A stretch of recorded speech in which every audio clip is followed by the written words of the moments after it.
5 centuries had passed since the reign of King Conan, and the Hyborian civilization stood on the brink of its demise, its vibrant culture still flourishing. Yet, it was the insatiable greed of Aquilonia that set in motion the cataclysmic downfall.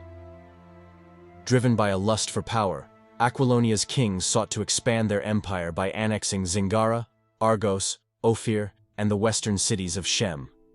Koth, Corinthia, and the eastern Shemitish tribes were forced into submission, paying tribute and aiding in Aquilonia's conquests.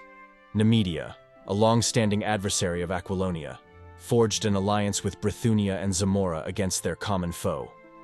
Before these forces could clash in battle, a new threat emerged from the east. Reinforced by daring Hyrcanian adventurers, the riders of Turan descended upon Zamora to confront the Aquilonians on the plains of Brithunia. Though Aquilonia emerged victorious against the Turanians, the Nemedian alliance lay shattered and broken. The defeat of the Hyrcanians showcased Aquilonia's true might and dominance. Zamora fell back under Aquilonian rule, but its people soon realized they had merely traded one master for another.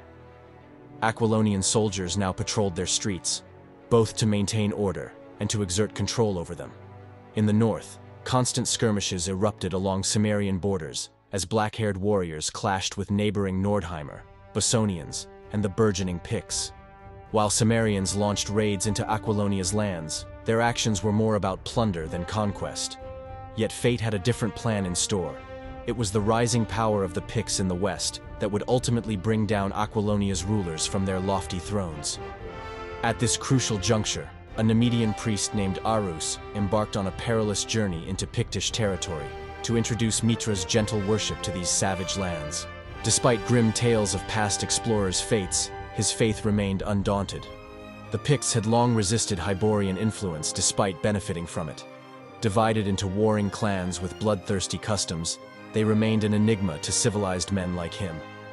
Fortune smiled upon him when he encountered Gorm, a chief of uncommon intelligence who allowed him to dwell among his tribe unharmed, a rare occurrence in Pictish history that would have been better avoided for the sake of Hyborian civilization.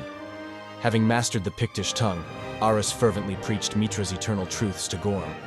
He appealed to Gorm's desire for material wealth by extolling the splendor of Hyborian kingdoms as proof of Mitra's power. Gorm fixated not on divine teachings, but on visions of opulent cities and gleaming armor described by Arus. In that humble hut where priest and chief conversed, one draped in silk robes and the other clad in tiger hides, lay the foundation of what would become known as the Pictish Empire. An empire that would one day bring down all of the Hyborian civilizations and shatter its people and nations. If you like this content, don't forget to subscribe and to smash the like button, and check out the rest of our content on the channel.